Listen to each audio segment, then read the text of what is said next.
A família tradicional está sob ataque? Se os modelos de família tradicional do passado fossem aplicados no presente, fariam deste um mundo melhor? Responde rápido.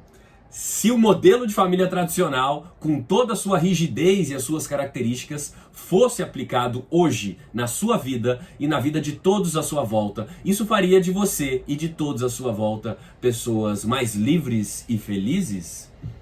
É para pensar essas e outras questões que concernem esse tópico hoje tão acalorado no debate, que é a questão da família tradicional, brasileira ou não, que inclusive tem ganhado muito corpo aí no âmbito político, que eu apareço aqui hoje. Muito prazer, eu sou Túlio Augusto, sociólogo e professor, e convido você, minha caríssima, você, meu caríssimo, a ser um espectador tradicional. Isto é, se inscrevendo aqui no canal, dando seu tradicional like aqui no vídeo e deixando seus comentários tradicionais ou não aqui embaixo. Bom, eu comecei já esse vídeo com um título falando dos mitos da família tradicional, porque é evidente que, como toda construção bastante idealizada, há uma série de mitos, há uma série de construções que, se a gente puser uma lente de aumento aí da realidade, a gente vai ver que não é bem assim, né?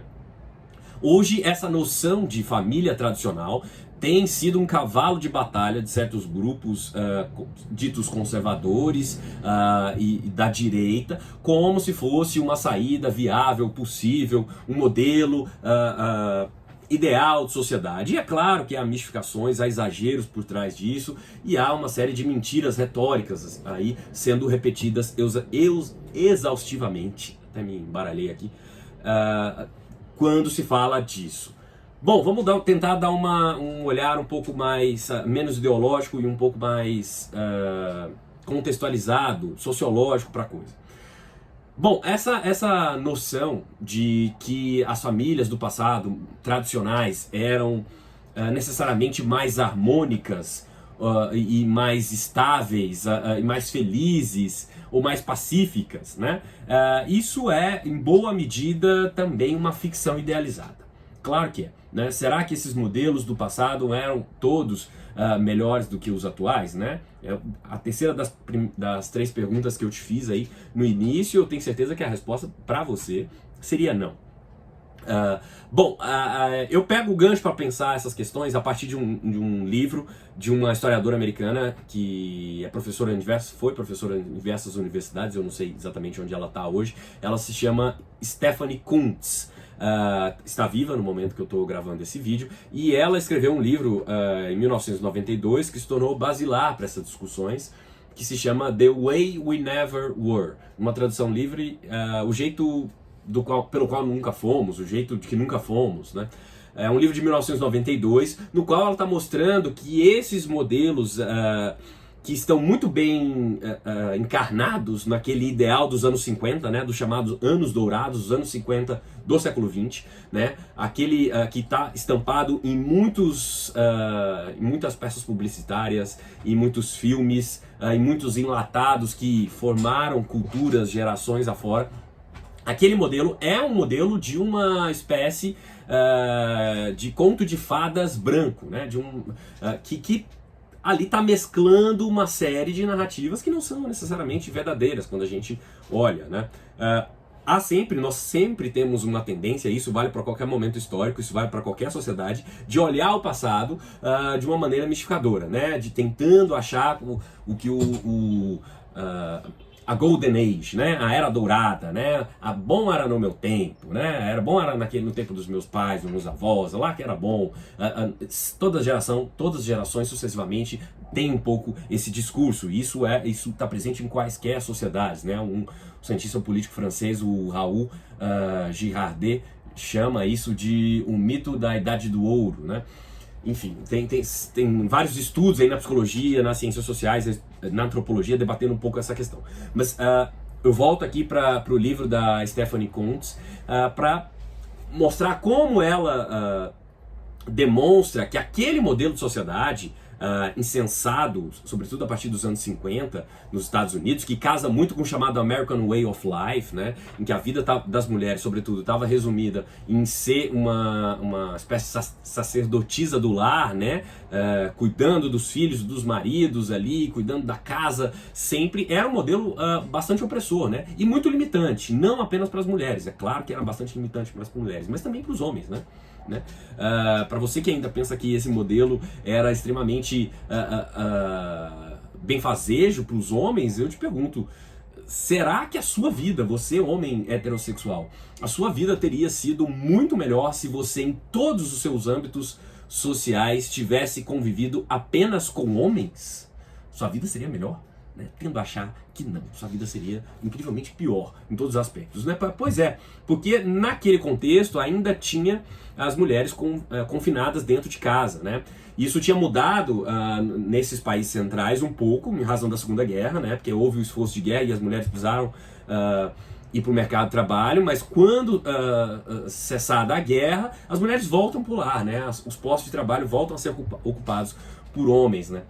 E recuando ainda mais historicamente, né, a gente tem um modelo da chamada Era Vitoriana, né, daquela Inglaterra, o modelo da Inglaterra do século XIX, e que vingou em outras partes do mundo, e que é hoje ainda encampado com um modelo ideal de família estável, de disciplina, de austeridade. E a bem da verdade não era exatamente assim, né? Os casamentos na Era Vitoriana duravam cerca de 12 anos, em média, o que é muito pouco, né, se você pensar como modelo de sociedade.